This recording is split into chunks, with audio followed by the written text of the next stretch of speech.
and just welcome everybody. So thanks for joining us today, everyone. We are going to post this recording to our YouTube page for anyone who wants to revisit this session or for anyone who isn't able to attend today. So if you had anybody who reached out to you, who asked you to take good notes for them, let them know that they can catch it on Arts Build's YouTube page. So I'm Amy Loudermilk. I am the program manager for Arts Build. To learn more about our shared services that we offer to our community arts partners and our mission support grantees, please take a look at the shared services portion of our website, and I'm going to post that website in the chat too. So Arts Build currently facilitates these services for our community arts partners, like I said, or our recipients of our mission support grants. Our shared services workshop today, like today's program, is available to anyone who knows and loves Arts Build. Today we have our second shared services presentation on social media with Colleen Miller. As a reminder, our visits with Colleen will take place on the last Thursday of each month to check in about social media and get advice and tutorials from Colleen. That also means we will hear from our friends at HR Biz Solutions. They are up on the second Thursday of each month, and you can go ahead and mark your calendars for the third Thursday of each month with Sky Strategy. So I'll say it again. The second Thursday of each month, we check in with HR Biz Solutions. The third Thursday of each month with Sky Strategies. And the last Thursday of the month, like today, we check in with Colleen Miller. And also we send our Arts Wire update out with this information, and I'm constantly sending emails and definitely be checking our social media because we like to post lots of our events there. So without further ado, I welcome Ms. Colleen Miller once again, and let her take the floor to talk to us about our social media strategy in 2021.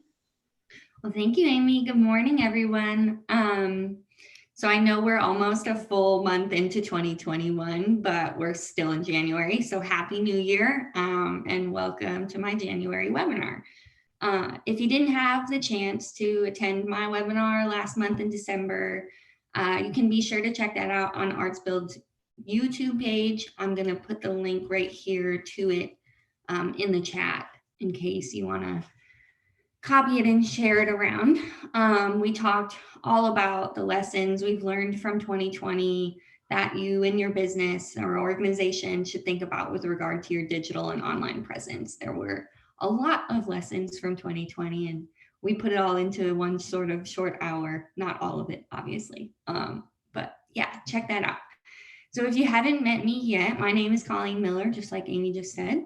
I have many years of experience serving in digital and public communication roles, a wide variety of organizations and businesses. I've managed digital communications for officials of elected office, pretty recently managed both the digital and public communications for the Chattanooga Public Works Department. I've held similar roles in many nonprofit organizations covering a wide variety of topics. And now I serve really as a communications, both digital and public, contractor for government, nonprofits, and private businesses. And one of those roles is to be here with you all today through Arts Build Shared Services.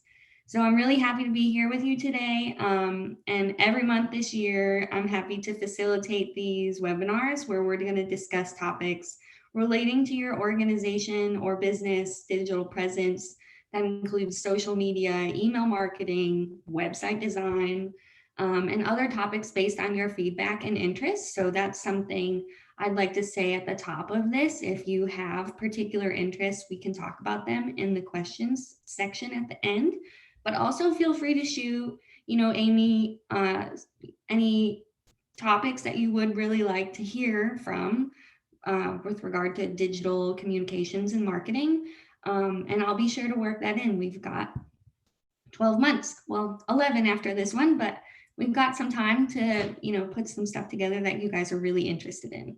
So let's get started today.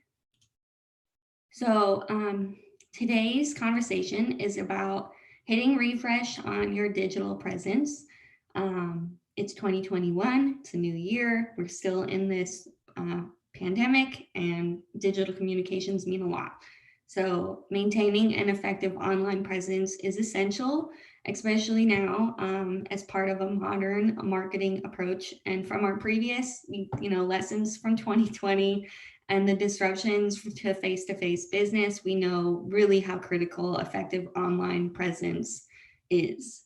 So use this time, when there's a pause in those normal operations, where there's not face-to-face, to update your digital presence, as it's going to help set you up to be in a stronger position when we get, back to our new normal, whatever that's going to look like, but definitely when we get back to face-to-face conversations and operations.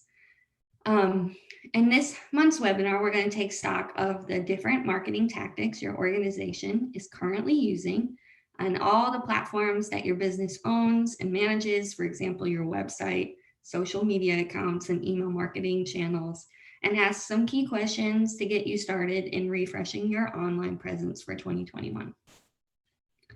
So here's the agenda. We're going to take inventory. We're going to talk about doing research on yourself and on your organization and your business. We're going to talk about why branding is important. We're going to talk about your website. We're going to talk about all these different things: Google My Business listing, the different social media platforms, email marketing, and then go through some final thoughts. So first, let's take some inventory. If you've been making it up as you go along, or you had a strategy once with regard to digital marketing and it's sort of fallen by the wayside for whatever reason, or you're just starting out, you really should take inventory of what you have or have the time to do, so that you can put together a solid digital plan and direct your efforts in the most effective way. Every time I've started a new job or consulting role, the most important thing is to take inventory. I have found in the past that there are things that exist online with your organization or business's name that's on it that you didn't know existed.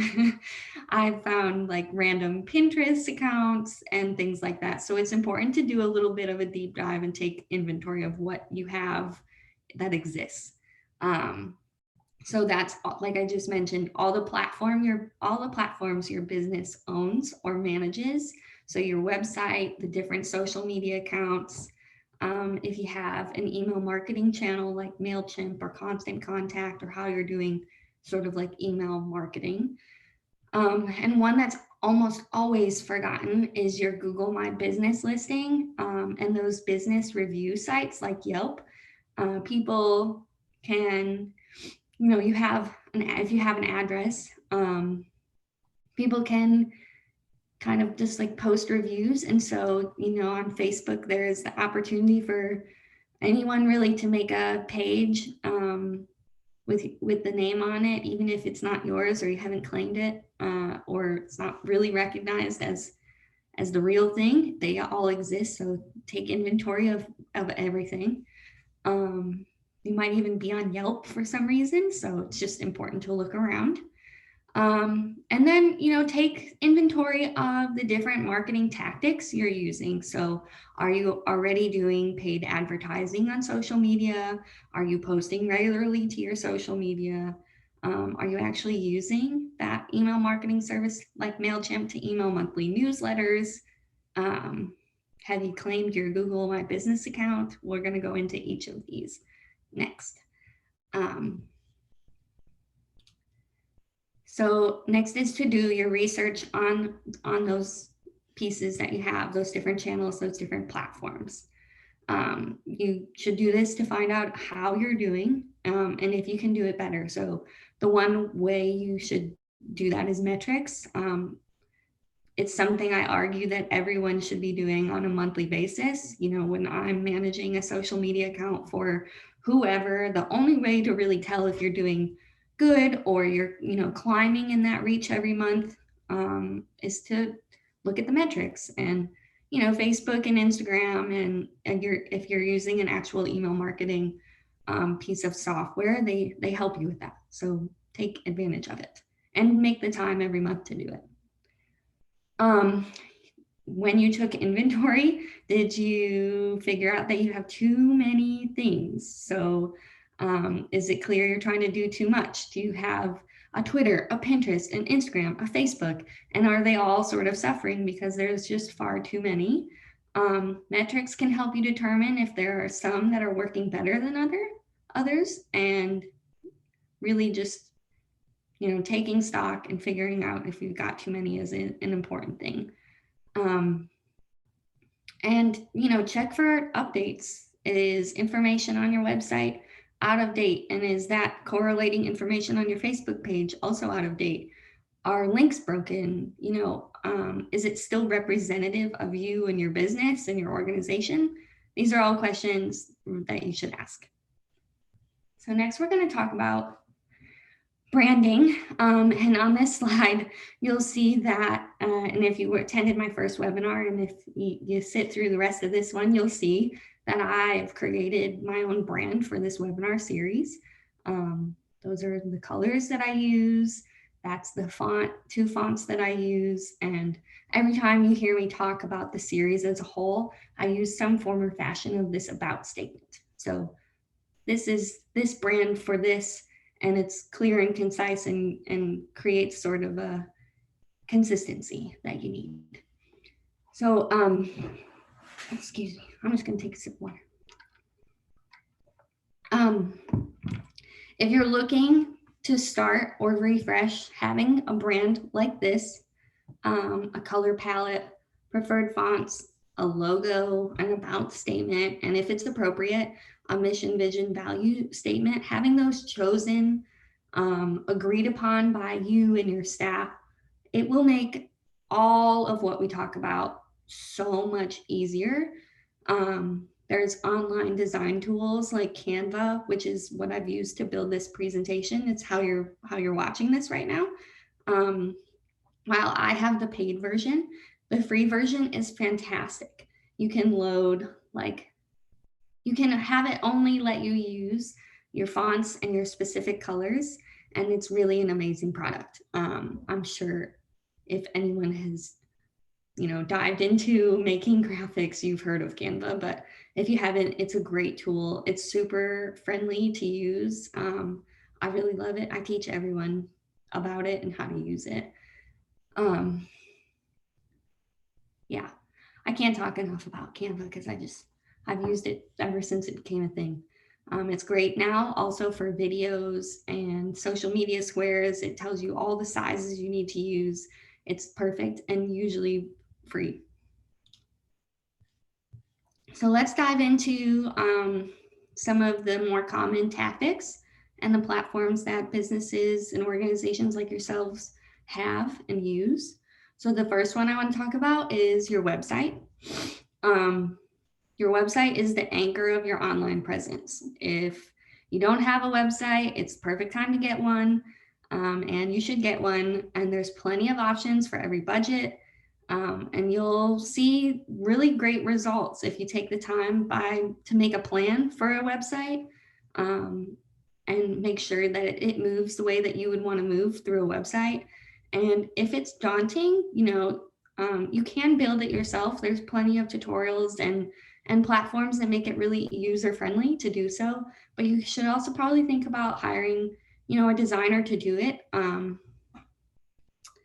There's some things that a professional website designer knows about the initial setup of a website, like putting keywords in the coding, the back end of your website that helps launch it to success. And a lot of other things that are just, great additions to have when you're starting a website or updating a website in order to launch it into success. And really, once those things are set up, it's not necessary to edit unless the nature of your business changes. So it's kind of like a one-stop, get it set up once, right? And you're likely good if you've got someone on staff that's going to maintain it and update the content. So if you already have a website, and you've been neglecting it, be sure to look through and focus on the following. Is it functioning properly? So that's this screen optimization thing. Older websites tend to have some display issues when you move from a desktop to a mobile device or a smartphone. So take the time to make sure that it's optimized for all screen sizes, because you're looking at it on everyone, your customers are looking at it on all different types of screens. Um, are there broken links? Are there images that are loading too slowly because they're actually too big, or something's just off with the pixels and what your website can accommodate? Are your Instagram and your Facebook linked and done so correctly? That's a big one. Why have social media if they can't move between the two? And do you have an option or a link for someone to sign up for an email newsletter? Those are all like the functioning properly. And then, is your content up to date and is it engaging? Do you have the services listed that you do? Is there stuff on there that you no longer do? Are they explained well? The products and services that you offer, can someone really clearly understand, what it is? Can you add some color to freshen it up for visitors? Are there images that need to be updated? And beyond those sort of basic items, you can take the time, like I said a little bit earlier, to learn about SEO, which is search engine optimization. It's this fun digital marketing keyword, which is really, about editing that back end of the website and adding keywords and things like that. There's plenty of resources that you can read if you're interested in learning how to do that. But I would suggest, sometimes hiring a person to do stuff like that and get it all up to date, make sure it's all working, is a great option to sort of launch you off on the right foot. There's also opportunities for your website to make a little bit of money for your business through paid search engine marketing, the Google ads that you can add to your website if your website's approved. There's a lot that goes into that, and it's all about making sure that your content is fresh and updated, but that's a possibility. Beyond, the basics, these like SEO and Google ads and things that you can use to really like launch it and make it even bigger are not necessary for a functioning and easy to find website. It's just not, as long as you're updating content and making sure your links aren't broken, it looks fresh and it's easy to navigate, like that's fine. I use the word minimum a lot in this webinar today, and sometimes minimum can be heard as a bad thing, but it's not, because the minimum here in digital marketing is still a lot of work. And I'll repeat this at the end, but being consistent with the minimum is really going to help, launch you and your business into, this whole digital marketing world and reach who you want to reach and probably more. So I just want to preface that. Okay, this one, people, organizations always forget. I've worked for, a sales and marketing business before, and this is one of their top products that they sell to fix your Google My Business listing and to maintain it. It's a huge piece. It's honestly like not more important than the website, but I probably should have put it first, because if you think about it, Google is where most of us go for our information. And I know that if I want to call a business for takeout or make sure they're open or even get to their website, I open my Google Maps or my web browser on my phone and type in the name of the business or the thing I'm trying to find, like thrift store. That's where I go to find all of my information.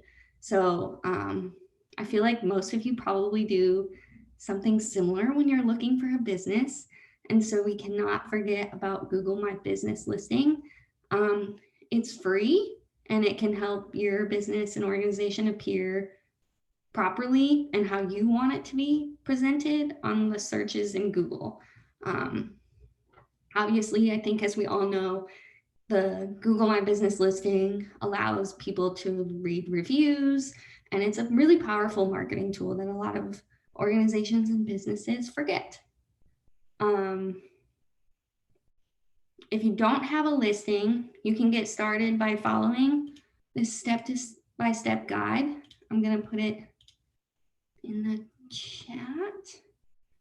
And also beware, I'm pretty sure this is a resource that I use, and it's from Australia, which I know is strange because we're not in Australia, we're in the United States, but it is so smooth and like super easy to understand that I really loved this tutorial on how to, claim your listing if you haven't already claimed it, and how to, what updates you can make to it to make it really effective. So feel free to look at that and ignore the fact that it's not the United States. Google functions the same all throughout the world. I think the things you'll find in there are, add some photos of your products and services if that's applicable. You can create a quick link to your reviews that you can send to customers if, they want to read reviews or write you a review. One thing that we'll talk a lot about today, social media, and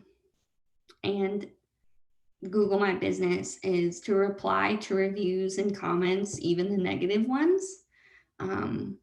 I think you'll notice that now when you look in Google and look at reviews, that businesses more and more are replying to all comments. It creates this, really personal experience, and makes you and your organization look a little bit more human, that you're willing to interact.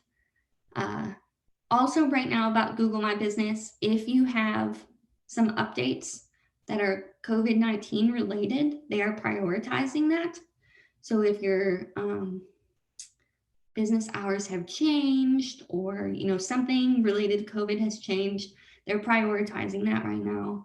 And I'm sure you've noticed this with regard to restaurants or coffee shops, or if you're trying to figure out if someone is open for takeout, you've seen this COVID-19 update.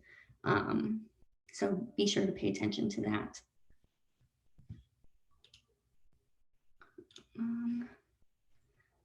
All right, we're moving on to social media platforms, which is, I'm going to go through Facebook and Instagram. I'm not going to spend a lot of time on the others because as you'll hear from me at the end, I don't really recommend more than that most of the time. But as we know, having an active social media presence is one of the most effective ways to build a relationship with existing and potential customers.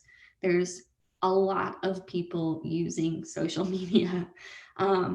Like I just said, not every social media platform is right for every business. So it's important to consider which ones your target audiences use, which we discussed a lot about in our December webinar. And because we talked about TikTok and how not everyone needs to be on it, I went into a pretty deep discussion on that. So, consider who your audience is, what's your strategy, and whether or not you're going to be able to commit the time necessary to maintaining that specific social media platform presence. Some of the key platforms to look at, like I just mentioned, are Facebook. So my next webinar will be about Facebook and Instagram, because Instagram is owned by Facebook. And we're going to have an entire hour dedicated to Facebook, what makes a great Facebook business page. So right now, I'm only going to hit the important pieces that within the next month, if you and your organization took these steps, you'd be set on the right path. But we will go into a whole hour of Facebook and Instagram and the little nuances of those next month.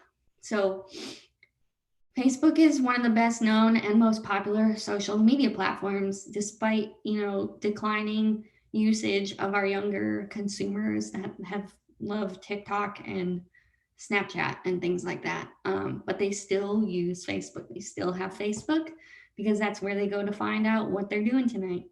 Not right now, but you get where I'm after. So apart from establishing a business page, one of the key advantages of Facebook is the ability to participate in various groups, to share information and get support from other business owners who can help you promote your business to consumers. And there's different rules for each groups, and we'll talk about that more next month. But the basics of a Facebook business page is it needs to include everything that's asked of you to include in order to create a new one. So the whole about section needs to be correct, updated, filled out, maintained. So if you have links in there, make sure that you have, updated those links if they've changed, and you filled it all out. So that's super important. Make sure you have your logo as your, main picture. And one thing I like to talk about are that is the front page graphics, but the cover page graphic, a lot of organizations do not take advantage of the cover page graphic in the way that I think they should. It's the first thing that a person visiting your page sees. It can change. I know that in every position I've held, every organization I've worked for, that changes a lot, usually every month. You can promote an event there that you've got coming up. You can just put a picture, a really pretty picture, but you can also use that as prime marketing spot for something you need people to know, whether it's your mission, whether it's your about statement, it's an event that's coming up. Even if someone decides to leave your page and not scroll through it, they have received a message right there. So utilize that for sure. There's a post minimum that I recommend, and that all the things online recommend. That's 10 times a week, consistently, and at varying times, just random. We will go into, if you really want to get into a schedule, we'll talk about that on the next webinar and all the other ones following that. When we dive into each of these different platforms and channels, but 10 times a week, consistently, and at different times. You can't go wrong. The last thing I'll say is to always, always, always include a branded photo or graphic with a post. Make sure there's a link, and make sure there are appropriate hashtags. Even if that hashtag is Tuesday tips or whatever, we'll talk about that. But make sure there's some kind of a hashtag, especially if it's a campaign, or even for Arts Build, hashtag Arts Build Cha. Just creating that momentum that people can click that hashtag and find all the things later that Arts Build has posted in order to find something. It's important. So those three pieces, a graphic or a photo, a link, and hashtags. And then obviously, your post content about what you're saying. Facebook also offers paid marketing opportunities. I'm sure we're all aware of that. I recommend that if you have a little bit of money to spare as an organization, the most bang for your buck every now and then is to just do a promotion that's promoting your page. Getting your page out in front of more people costs very little compared to, a super targeted post for an event that's coming up. Those can get pricey, but every now and then, I used to do this for public works. I would ask for a couple dollars to run for a week a page promotion ad. And you really get the most bang for your buck there, I think, because you get people to click right off the bat on that little ad on their screen, and then they're constantly served your organic content. So it's just It's a super cheap and easy, efficient way to get more people to move to your page and see your page's posts. So that's all I'm going to say right now for Facebook, because like I said, we can talk for a whole hour, and we will, about Facebook. So like I said, Instagram is owned by Facebook. When you do any paid marketing opportunities, you have the opportunity to also have it moved to Instagram, usually like for free. It'll run on both, so you don't have to do two separate ones. I really like that. So it's helpful to have both. If you're going to have a Facebook, you might as well have an Instagram.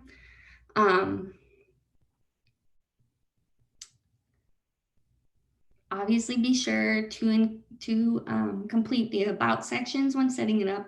They're far fewer than the ones on Facebook. Just your name, an about statement, and a link.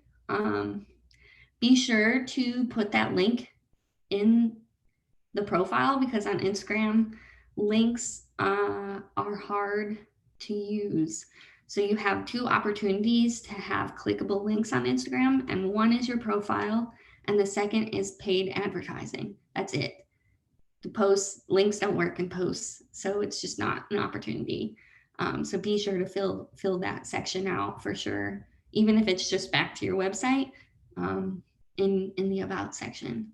So the post minimum, honestly, is once a day, but if you're doing the 10 times a week on Facebook, you should be able to do that once a day on Instagram.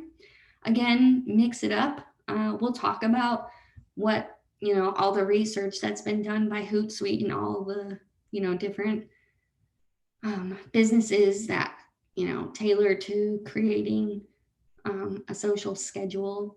Talk about posting next time in February. But just make sure to mix it up once a day. Obviously, you have to have a graphic in your post content. But the difference between Facebook and Instagram is that you should have like probably 10 minimum hashtags, which sounds absurd, but on Instagram, that is how everyday users go in the search bar and search for a hashtag.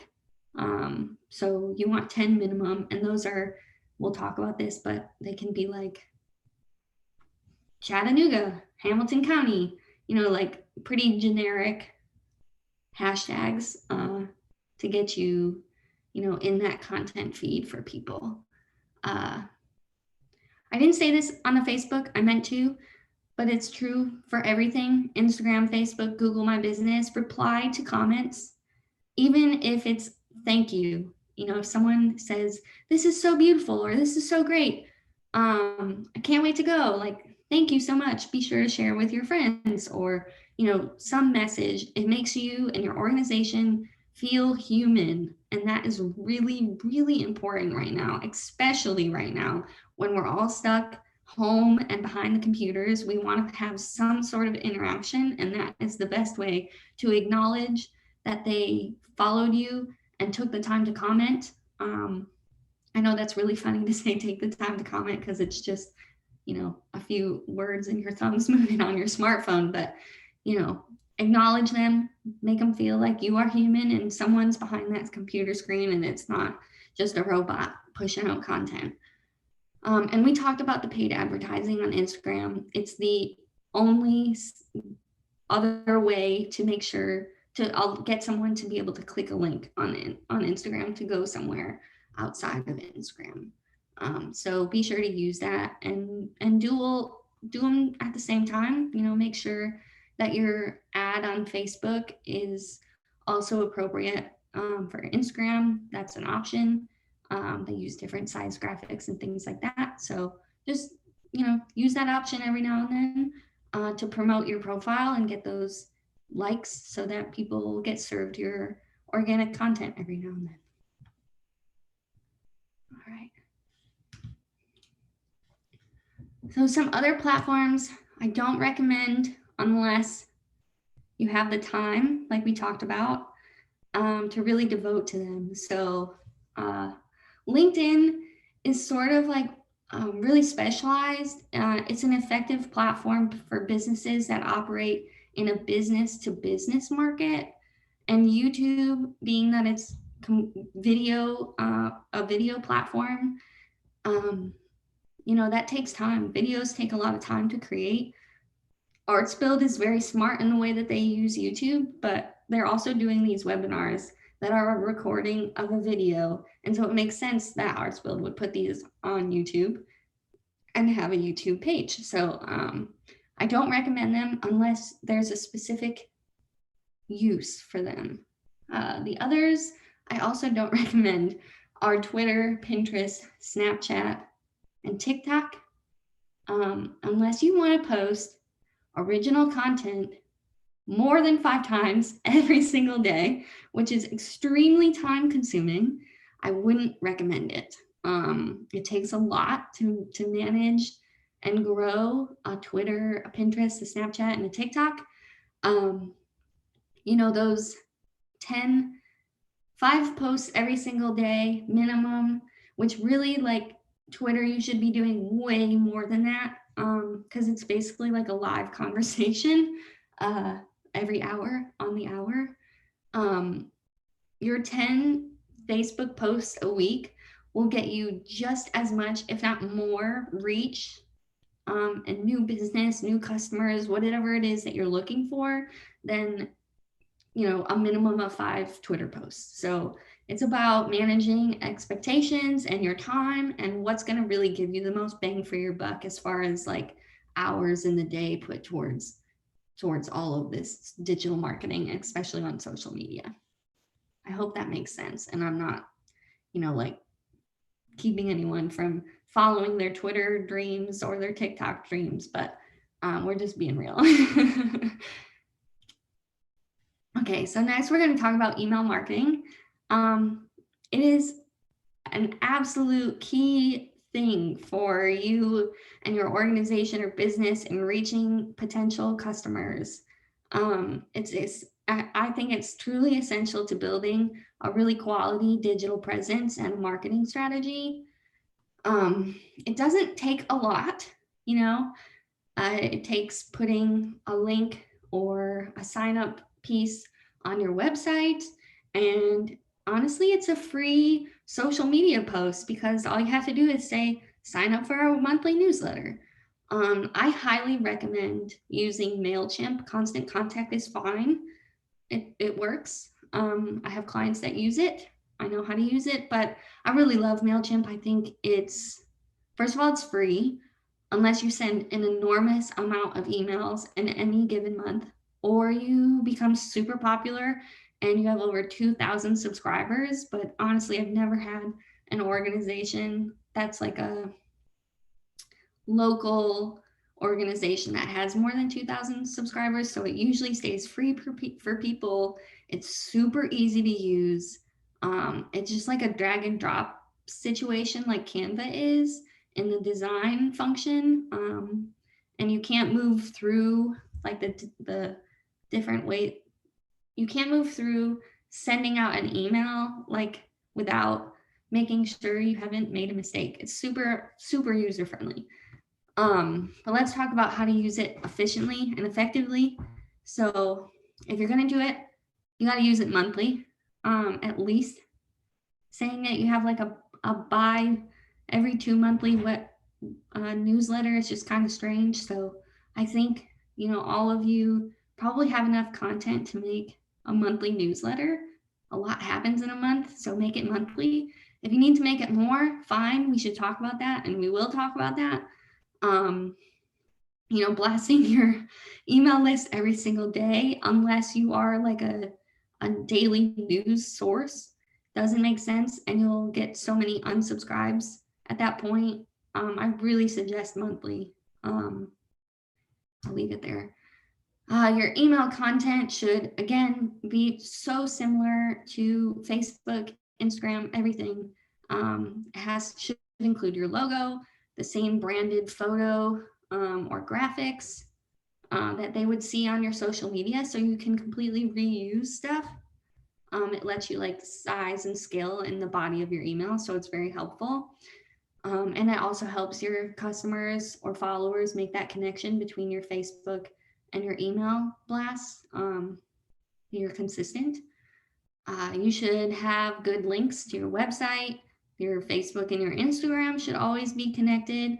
And the whole idea of the brand, colors, fonts, everything should just be on brand. Email body of your like monthly newsletter or bi-weekly newsletter, whatever it turns out to be, it's got to be quick.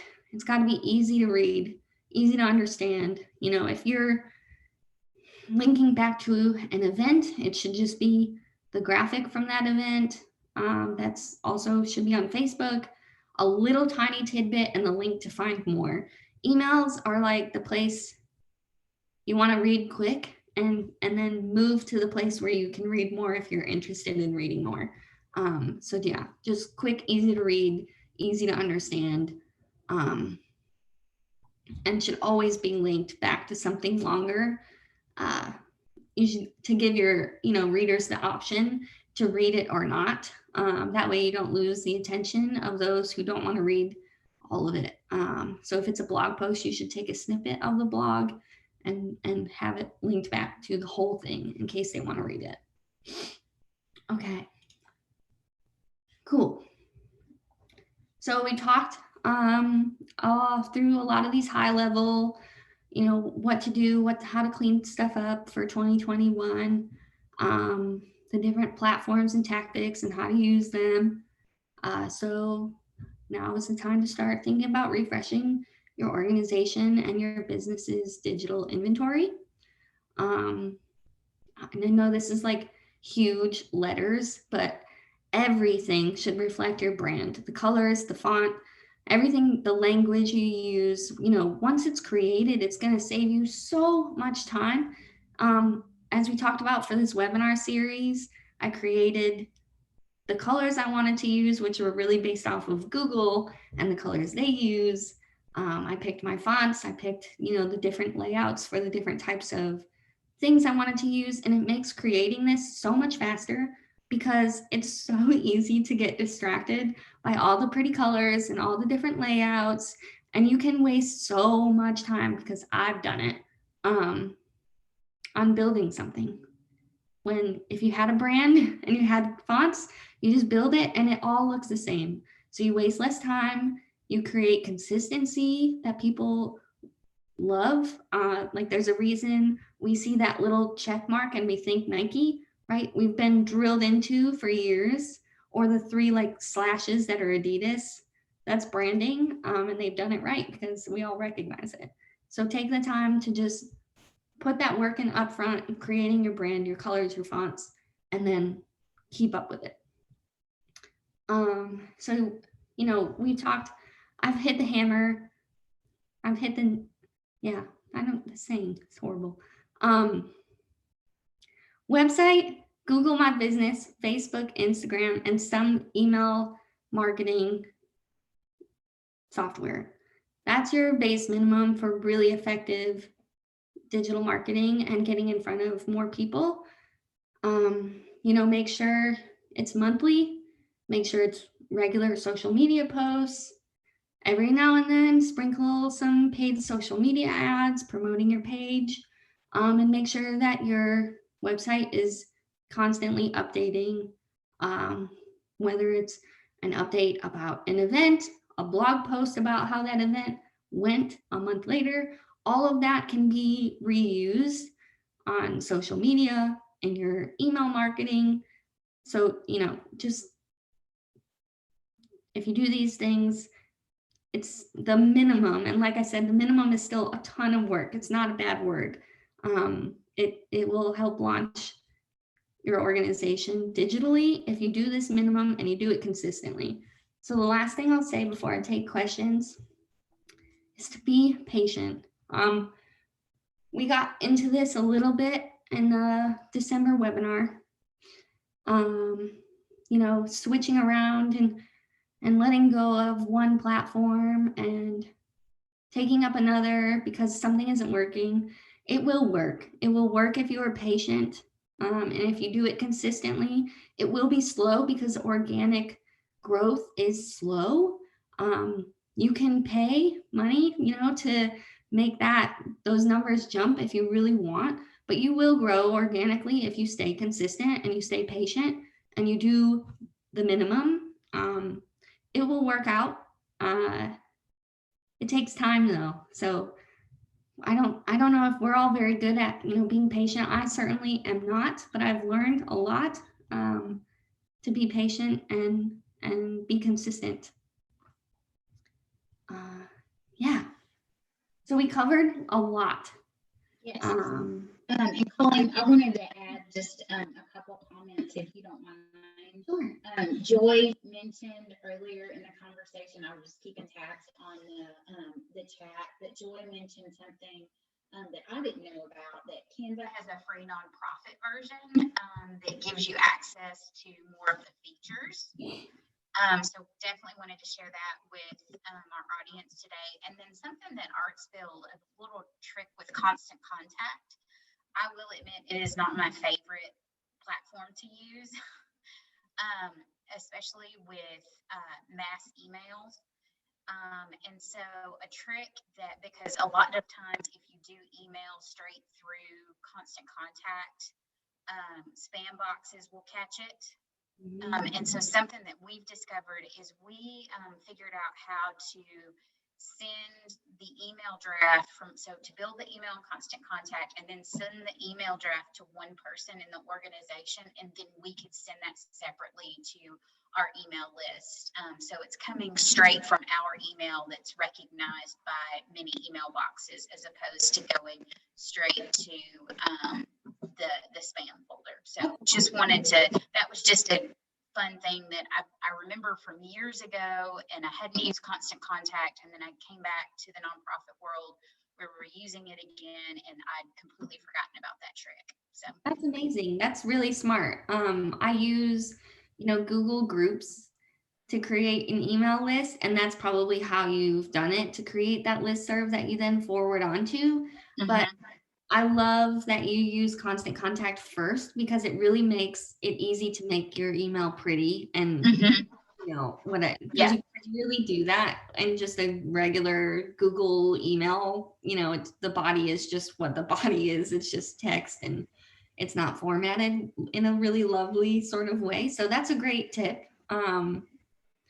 Also, no matter what you use, Constant Contact, MailChimp, you can sort of like get around that whole how many emails you're sending and how many subscribers you have.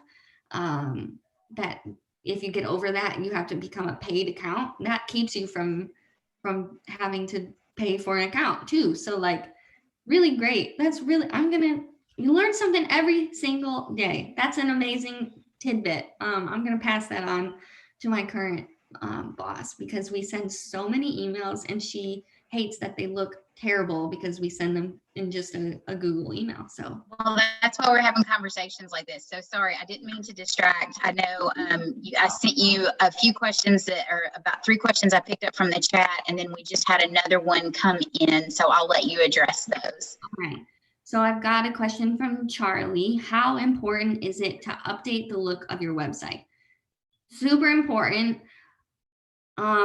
I would say the most important part of a website is to make sure that it can be navigated really easy. And, I have built a lot of websites, and it takes time. It's tedious because, if you want to go to the about page, you have to make sure that they can get back to something else, or your events page. And, it's got to be able to move people through it, or else if they get stuck on a page, they're just going to press exit and leave if they can't find what they're going to find. So while the look of it is important, it should be on brand. It can be very simple as long as the people visiting can move through it really easily. I've recently created one for my own business. It's extremely simple. It does use, the colors, the 3 fonts that I've chosen, but it's so simple. It's just about making sure you can move through it. All the links work. And the piece about moving from a desktop to your smartphone is really, really important, because if it's not optimized to do that, it can get really annoying. I don't know if you've ever witnessed that phenomenon, but it's very strange and difficult, and it makes you just so frustrated. So the look is important, but also the functioning of your website is way more important. I'm missing. Okay. The next question I have is from Julie. Can you expand on how to take advantage of Yelp? Great question.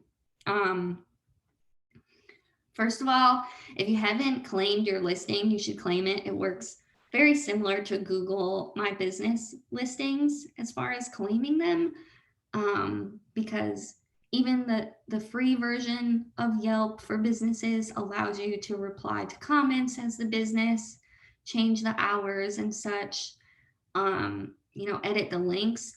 There's much more you can do on Yelp as far as paying to advertise and grow your business and put it at the top of searches and things like that. But really take advantage of Yelp by claiming your listing, making sure it's up to date with information, and replying to comments. I hope that answers that question, because we could talk a lot about, Yelp and Google My Business. The last question, not the last question, but the next one I have is from Leah. What metrics and site organization system do you recommend? Are we talking about social media? Like a Hootsuite or, oh God, that's the only one I use, so it's been a while. I love Hootsuite. Any of these are expensive. There are free versions, but I honestly don't recommend using them, because Facebook and Instagram have their own scheduling features built in that I really, really like using. I've always, this is so old school of me, because I should be saying, get organized and open a Hootsuite account. It's super great, but I find them to be tedious in a way that is the same amount of tedious as a Google Doc. So I've recently had a contract with a local private business that offers different events for women to learn carpentry. And I did that whole job in Google Docs, and then loaded in the posts for the week on the back end of Facebook and the back end of Instagram in their scheduling features. Honestly, you can use those. It's up to you. They do the same thing, but they cost more money. What's the last question? Sorry. What is the purpose for adding a Google ad to your website? Good question. It's to make money. Quite honestly, I have them on my own personal website so that it's cents on the dollar, to be honest with you. It's not a lot, but there is this added, if you have Google ads on your website, there's this internal click in someone reading or scrolling through your website that, hey, this is a legit website, because Google wants to put ads on it. So it's kind of like a little cents on the dollar incentive. Okay, so how do you make money from it? Good question. I'm sure you all notice this when you're on a website, you get ads on the side, or you're reading a blog, and while making a recipe, there's all these ads. If you click on that ad, if a person clicks on that ad on that website, there's an amount of money attached to that ad based on what that organization or that business paid Google to put that ad on your website. So you get a piece of that. I'm probably not explaining that right, but when we talk about websites, we will dive into that, because it's a really interesting way to make a few extra bucks, and also increase the realness of your website, that this is a real business. And you don't have to do a lot. Like, I know sometimes I'm like, holy crap, I have to get off this website because there's so many ads. I can't even read the thing I want to read. So there's ways to do it in a really tasteful, small way that still makes it helpful to you and your business as far as legitimacy and a little extra money. It's not a lot. Again, we're talking cents on the dollar for every click. And I don't even click them personally, because it's not what I'm there to do, but you can. Okay, I think I hit all the questions. I think so too. I think Antoine just asked, how many should I add? Yeah, it depends on the layout of your website. So on my own personal website, I have two. I have one that lives on the side, and that's on the front side, bottom. So just depends on how you want to do it.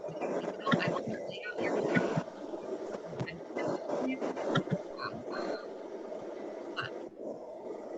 your footers and sidebars are great.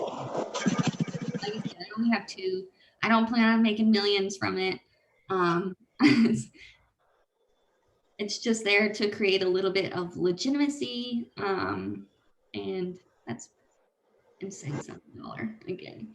So I appreciate your time. I was really excited to start 2021 with all of you. I appreciate your questions. I appreciate you listening. And the next webinar, like Amy said, is the last Thursday of February. And we are going to deep dive into Facebook and Instagram. I would love, if you want to reach out to me, I'm going to put my email in the chat, or you can connect with me through Amy. I love working with y'all. And if you have, particular questions regarding your organization, or you want some help, looking at your website, reach out to me. I love this work. I love meeting new people. I love working in different businesses. Obviously, my background is a conglomerate of different places and types of work, like public works. Never thought I would talk about trash and recycling, but we did, and it worked out, and I really loved it. So thank you all very much. I appreciate it. Yes, I wanted to thank everyone as well. And just like Colleen said, we'll be visiting with her on February 25th at 10:30. And go ahead and mark your calendars. February 11th, that's the second Thursday of February, we'll meet with HR Biz Solutions. They're going to talk to us about getting your books together for taxes. They're not going to give tax information, but they're going to talk about some organization strategies for getting your books together for tax season.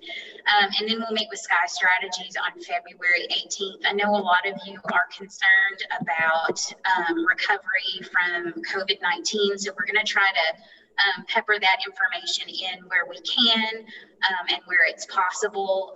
So just know that we're looking out for you in that regard too. So, but just wanted to say a big thanks to Colleen.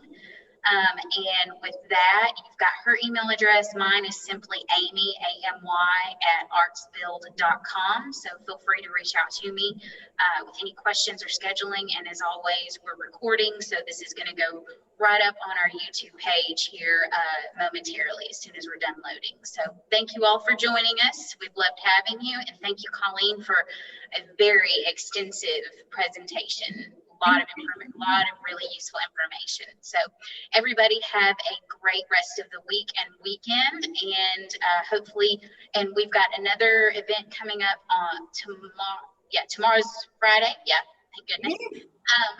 Yeah, so we have our meeting with Miriam Manda tomorrow at let's see, it's on our social media, so I just named off all those dates that I completely forgot the other one for her, but please check out our social media and keep up with our events there. So thanks everybody. Thank you.